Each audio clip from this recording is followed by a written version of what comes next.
Hey, we're back for week 2 of October. We are AsteriSofiaKairos. We drop a new episode every Wednesday in honor of Hermes. Give us a like and subscribe. It is still 80 degrees here where I live, and I'm ready for layers and sweatshirts. But we have made it through the first week of October. We had a square between Mercury and Jupiter. Mercury entered Scorpio. An Aries full moon lit us up, and a square between Mercury and Pluto might have tied you in knots. This week, though, looks a little sweeter. We're looking at the 8th through the 14th.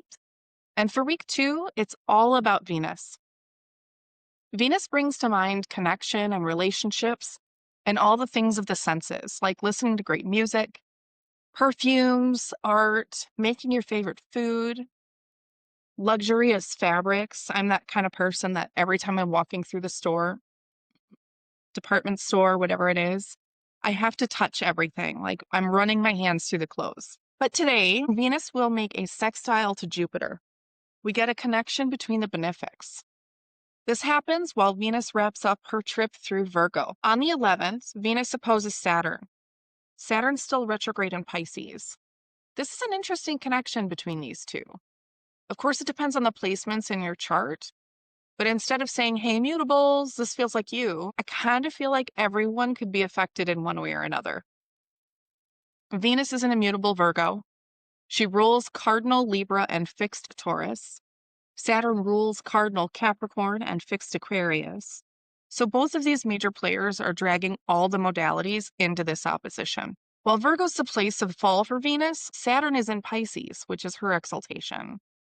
This is a great time to take the cautious and self-critical thoughts and channel them into an artistic, maybe spiritual work that requires patience that these placements can really bring. And just a short 2 days later, on the 13th, Venus gains some dignity back. Welcome home. Immediately runs into an opposition with Neptune. In a sweet way, this aspect could be really fun for like a date night. Or on the flip side, could get all jacked up on Mountain Dew. Do you remember that movie, Talladega Nights? So dumb and funny, but very Venus and Neptune. This kind of an aspect often plays out as idealization versus reality and love and values. If you think of like chasing glamour or fantasy or adoration while avoiding the messy truth, there can be a longing for beauty, connection. Sometimes that gets confused with your image or fame. It's very illusion coded, like Neptune. Disillusionment as initiation, the painful fall from fantasy that opens the door to compassion and authentic love. But the redemption of Venus through Neptune's fall is like love and beauty purified by disillusionment. Back to that movie, Ricky Bobby's loss of glamour.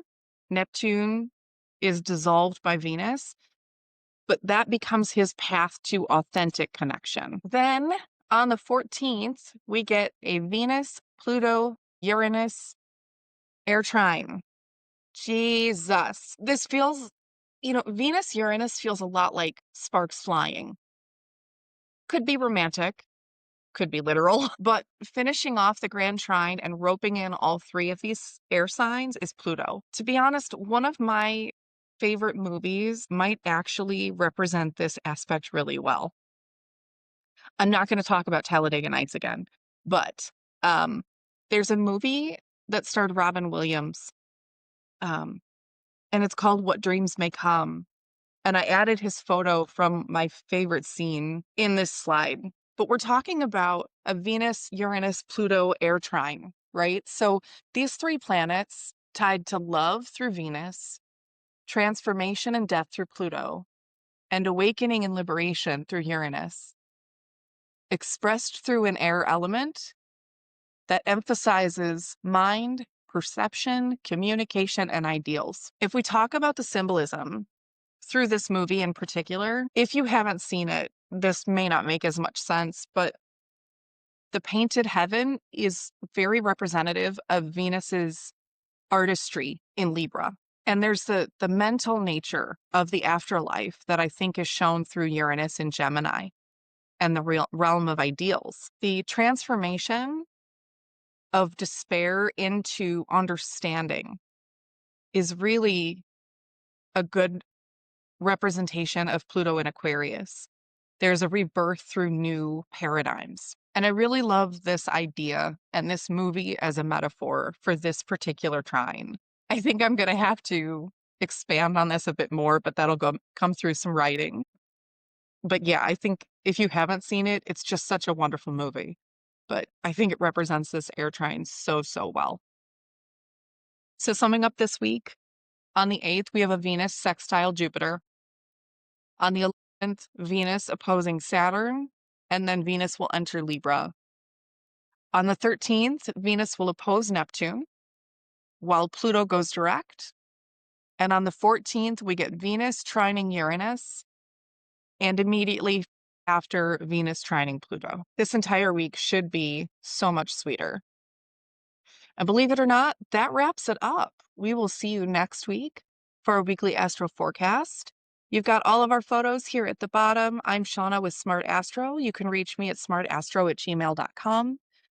Janessa from byjoveastrology.com. Krista from practicalastros.com. Sonia with Celestia Astrology. And Mandy Ray with Ecstatic Astrology. Please reach out if you have any questions, want to chat. We are so happy to meet with you, talk with you, and we've always got some new things cooking. That is a wrap. It's going to be an awesome week. Later, babes.